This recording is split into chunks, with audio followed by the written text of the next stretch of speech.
Bem-vindo ao Chapecó mais uma vez. E a primeira pergunta, até na pegada do que o Matheus e o Felipe estavam falando aqui na bancada, tem a ver com essa situação, aí falando do eleitor do Oeste Catarinense, de estar em, querendo ou não, um palco privilegiado. Nunca na história da nossa região temos os 3 candidatos com maior intenção de voto sendo da região Oeste. Jorginho Melo, Derval do Oeste. João Rodrigues é do Norte Gaúcho, mas sua base eleitoral é Chapecó e Pinhalzinho. E Gelson Merizio é de Xaxim. Então, nunca se falou tanto em Oeste Catarinense. E, ao mesmo tempo, nunca houve a impressão de tamanha forma do eleitorado de que a nossa região é extremamente desassistida pelo governo federal. Porque todos falam a mesma coisa, inclusive até a coligação das esquerdas. Então, Renan, minha primeira pergunta para o senhor é: como que esse plano, construído há tanto tempo, que ficou tanto tempo nas ruas, em manifestações e em seminários, em congressos, poderia propor algo prático, principalmente em questão de pacto federativo, para que o Oeste Catarinense tenha o maior retorno, não apenas dos seus impostos, mas também das suas reivindicações com menos burocracia? Bom dia, seja bem-vindo. Bom dia, uma honra estar aqui. Peço desculpas pelo pequeno atraso. Eu estava rodando uma rádio para outra aqui. Você tá ali na Coirmã, na Chapecó. Sim, mas muito legal estar aqui. Novamente, sem delongas. O tema do Pacto Federativo é o tema central e é o tema que todo catarinense devia falar. Boa parte daquilo que a gente chama de direita aqui em Santa Catarina quer ficar discutindo o sexo dos anjos. O comunismo vai chegar, não sei o quê. Mas na prática, onde atinge eles o problema brasileiro é a ausência de representatividade real e simbólica do povo de Santa Catarina como um todo, aqui do Oeste mais ainda, né?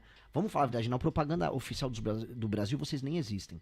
O cara do Oeste Catarinense, ele só existe pra Receita Federal.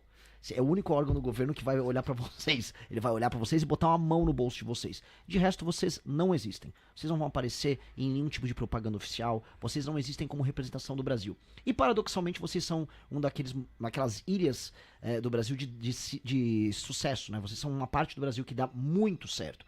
Vocês não dão certo apenas em termos econômicos. Até porque eu visitei, por exemplo, a região do Mato Piba, lá, que é uma região desenvolvida pelo agro, com muito gaúcho também, ali no Maranhão. E você tem desenvolvimento econômico, mas não tem desenvolvimento social.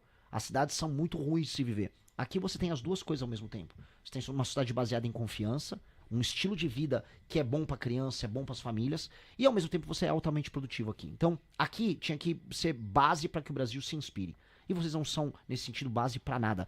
Ninguém liga pra vocês no sentido político. Vocês são apenas, vou colocar uma bucha de canhão que o Estado brasileiro usa pra extrair dinheiro, cobrando impostos, e o jogo segue. O Pacto Federativo, portanto, ele é um elemento de extração. E como é que ele funciona? E eu precisava ir nesses lugares. Cara, eu precisava, ainda vou pro Amapá, vou pro Pará, eu vou pros lugares que são mais privilegiados pelo Pacto Federativo, mas nos que eu já fui, eu já aprendi a lição. O dinheiro é extraído daqui e ele vai para a classe política lá. Ele sequer é revertido para as populações. Quando eu olho os orçamentos municipais que a gente tem, por exemplo, nas cidades do Maranhão, o orçamento municipal ele é suficiente para suprir os serviços públicos necessários ali. Ele já, até porque ele é extraído de outros lugares. Dito isso, as pessoas não têm esses serviços públicos. Você não tem, cara, eu visitei um lugar lá que nem um cemitério tem. As pessoas tiveram que cavar com a mão a cova para enterrar a avó. Eu vi, graças a Deus, eu gravei um vídeo para mostrar o nível disso. Mas show do Wesley Safadão aos montes tem. Emendas parlamentares, os políticos de lá recebem muito mais proporcionalmente do que os daqui. Porque os políticos de lá sempre são base, nunca são oposição. E aí eles distribuem, fazem a roubalheira que tem ali. Lá tem um escândalo de bloquetes, que são aqueles tijolinhos que você vai encaixando pra montar piso, tudo largado, tem as fábricas de bloquete ligado a político. Ou seja, é uma roubalheira. E essa roubalheira é feita com dinheiro que não é extraído dali. Até porque a atividade econômica no Nordeste, nos interiores do Nordeste, ela é muito pequena. Então esse dinheiro vem de fora. Como mexer com isso sem você fazer uma revolução? A gente precisa fazer uma coisa que seja generosa com as pessoas de lá, que elas são infelizmente vítimas disso, e com as pessoas daqui, que são duplamente vítimas, porque elas ainda pagam a conta. Como fazer? Nós precisamos, e é o que eu quero fazer uma gigantesca reforma administrativa que eu chamo de Lei de Responsabilidade Gerencial. A gente vai fundir os municípios, estabelecer critérios de desempenho para os prefeitos desses municípios, critérios na parte de saúde, educação, segurança, saneamento básico, critérios objetivos, assim. Tem o ranking nacional do SAEB, tem a média. Se o seu município está muito abaixo do SAEB, você como prefeito vai ter que aumentar isso.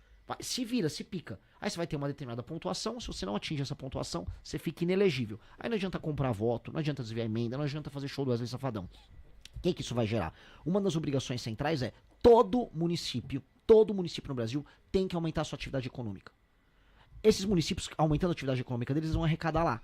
E arrecadando dinheiro lá, eles não precisam arrecadar o dinheiro de vocês daqui. E aí a gente faz uma política de desmame. Você cada vez menos, todos os anos, precisa mandar dinheiro para esses locais. Para quê? Para eles gerarem a própria independência. E aí o dinheiro do catarinense fica com o catarinense. Só que eu preciso atingir o problema lá. Porque resolvendo o problema lá, aí vocês não vão ter os fluxos migratórios, os problemas de migração desenfreada pra cá, que é um problema que vocês estão lidando, e vocês vão lidar cada vez mais se isso não for resolvido. Você vai resolver problemas de tributação, e em última instância problemas até de juros, porque o dinheiro brasileiro acaba fazendo sentido e aí ele fica mais barato pra todo mundo. Então, é melhor pra todo mundo. Então, o que deveria ser a preocupação do político catarinense? E a minha preocupação, por mais que eu seja paulista, eu sou brasileiro, agora, nós temos que desmontar o centrão do Nordeste.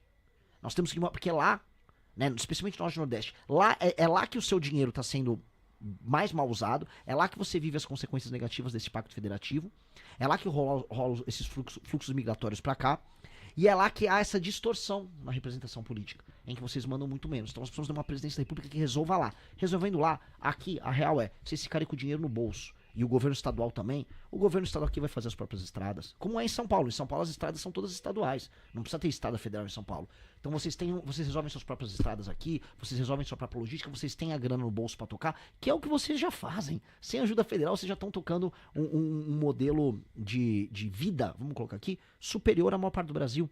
Então nós temos que ajudar vocês a tocarem. E lá no Nordeste eu tenho que impulsionar a atividade econômica.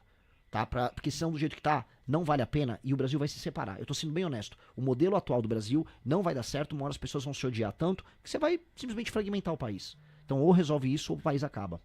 Temos a participação da Bárbara Jungues. Bom dia, André. Você hoje trouxe loucos para entrevistar? Nem fui eu.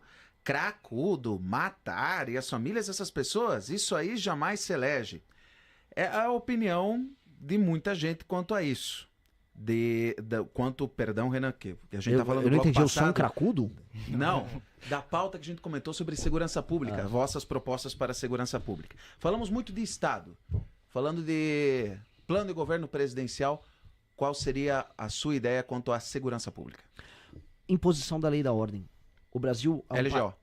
Não é garantia da lei da ordem, é GLO. GLO, não é GLO. Não, eu tô falando imposição da lei da ordem, é ter um Estado brasileiro que entenda que o Brasil precisa de lei e ordem. O Estado brasileiro, não apenas ele próprio é uma zona, como viver no Brasil é uma zona. O Brasil, entendo assim, a ouvinte já precisa entender, o Brasil não é Chapecó.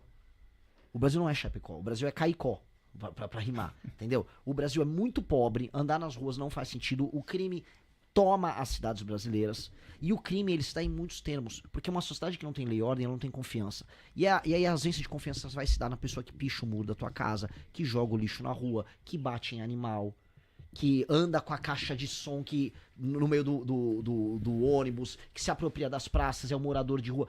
Quando você tem um lugar que não tem lei e ordem, tudo desmorona lentamente. E esse desmoronar lentamente é o status brasileiro, é o status das cidades brasileiras. Eu volto a colocar, a ouvinte talvez não entenda o drama disso, porque ela tá morando em Chapecó, e isso acontece em uma intensidade muito menor. Eu fui pra São Miguel do Oeste, pelo amor de Deus, o que eu vi lá não se vê no Brasil. É um lugar, é uma cidade de alta confiança. O resto do Brasil não é assim. Então a gente vai precisar impor lei em ordem, e isso no início é sempre difícil. O grande líder lá de Singapura, o Lee Kuan Yew, é um grande espelho pra gente. Ele fez isso em Singapura. Era um vilarejo de pescadores com brigas étnicas locais, muito pobre. Ele impôs lei e ordem, ele criou autodisciplina, isso virou cultura, e com base nessa cultura ele criou um país que é um dos países mais invejados do mundo. Nós precisamos fazer isso no Brasil. E isso vai passar por enfrentar boa parte, inclusive, do espírito leniente do brasileiro com a esculhambação. O brasileiro, ele fica... Talvez por a gente ter essa influência muito carioca no espírito nacional, essa coisa meio Rede Globo, a gente fica achando que é natural ser esculhambado, que a favela é parte da nossa alma. Não deve ser. A gente tem que brecar isso. Então... esse espírito ordenador, ele é necessário agora. Então algumas palavras duras vão ser usadas por nós até para acordar os brasileiros. Agora, muito pior do que uma palavra dura é uma bala dura na tua cabeça, disparada por um vagabundo, é uma faca apontada contra você. Então eu prefiro ter um discurso enfático que machuque do que ser machucado por uma faca que é muito mais enfática do que isso. E assim, chamar a gente de louco por defender Santa Catarina pode me chamar à vontade. Falou, eles têm familiares. Sim, bandidos têm familiares. E antes o familiar do bandido chorar do que o policial que ele tentou matar. E assim, sobre cracudos, sim, tem familiares. E se você interna esse morador de rua, os familiares dele deixam de sofrer. Porque o morador de rua, quando tá no vício da droga, ele rouba do seu pai. Ele rouba da sua mãe. Ele destrói a sua casa. E a gente viu isso e recebeu denúncias sobre isso. E a gente viu em loco. Essa pessoa na droga, ela tá destruindo pouco a pouco o seu núcleo familiar. Então pode chamar a gente de louco à vontade por ter propostas reais pra resolver os problemas reais que vivem. Sim, nesse sentido eu sou louco. Nesse sentido, muitos chamam a gente de higienista. E se é querer salvar Santa Catarina, limpar as ruas de moradores de rua e de bandidos, pode me chamar à vontade, eu aceito com o maior orgulho. Mas é um pró e contra do ponto de vista tático e estratégico. Não um Exato. pró e contra do vista valorativo. Eu tô na tua, no sentido de... a situação do Brasil é dramática. Sim. E quando a gente é condescendente com o absurdo, a gente faz parte do problema. Então, por exemplo, quando eu me falaram... Eu tava... Minhas primeiras idas ao Nordeste, eu comecei nessas cidades pequenas que vivem basicamente de dinheiro extraído de outros lugares do Brasil, e eu comecei a falar, não dá, galera, o dinheiro de vocês está vindo lá de Santa Catarina. Inclusive tem um corte muito famoso disso, que é eu brigando com um radialista lá do Ceará. Ele, não, porque Santa Catarina foi privilegiada. Eu, onde? Onde foi Santa Catarina foi privilegiada? Me mostra. Não, eles estão aí há muito tempo o quê? Cadê o privilégio que Santa Catarina teve? É um monte de colono que veio pra cá, pobre, com uma mão na frente e outra atrás, e aí eles começaram a pegar os pedacinhos de terra deles e trabalhar. Você já teve briga, ou uma parte da população de Santa Catarina, na parte central do estado, teve a guerra do contestado aqui. Igual teve Canudos lá no Nordeste. E a guerra do contestado é esquecida por nós dois. Total. E pelo Brasil, né? É um Pelo massacre. país. As pessoas lembram mais de Canudos do que do contestado. Exato. Então, assim, que Santa Catarina privilegiada, de acordo com... Não, já antes do Pacto Federativo, quando a gente teve a Sudene e todas as políticas de desenvolvimento focadas no Nordeste, o Estado brasileiro já tá tacando dinheiro lá. Eu expliquei, tacaram dinheiro aqui no Nordeste sim, só que os seus líderes políticos não souberam fazer, salvo raras exceções. Eu vi algumas políticas aplicadas pela turma do Ciro Gomes e do Tasso Gereissati no interior do Ceará, que funcionaram. Inclusive, boa parte da gauchada que tinha indústria de confecção, indústria de calçadista, foi pra lá e teve coisas, experiências legais, que dá pra gente olhar pros interiores do Nordeste e falar, pô, dá pra replicar isso. Dito isso, o homem público no Nordeste não fez uso desse dinheiro. E eu quero mostrar pro cidadão de lá que ele tá sendo roubado pelo próprio político e o próprio político tá roubando pessoas de outros lugares do Brasil. E tem que dar nome aos bois, que não é dinheiro do governo federal. Aí eu dou exemplo, é o dinheiro de São Paulo, o dinheiro de Santa Catarina. E aí, vamos resolver isso? E sabe o que é a real? O eleitor de lá falou, é verdade, o cara tá certo. E aí eu comecei a crescer nas pesquisas lá. E eu acho que isso é o importante. Quando você fala a verdade, por mais que ela machuque os sentimentos de alguns, ela liberta. A verdade liberta. E você pode falar o que for, mas as pessoas que são trabalhadoras de lá, que estão sendo assaltadas, elas estão muito, vamos dizer, abertas a algo novo. Alguém que diga a verdade escancarada na cara delas. Porque todos os políticos só são condescendentes. Chega lá, ô homem bom, ô esse cuscuz que gostoso. Aí isso aqui é papo de picareta. E essa é a real, eu não vou ser picareta com eles. E eu tô crescendo lá por causa disso.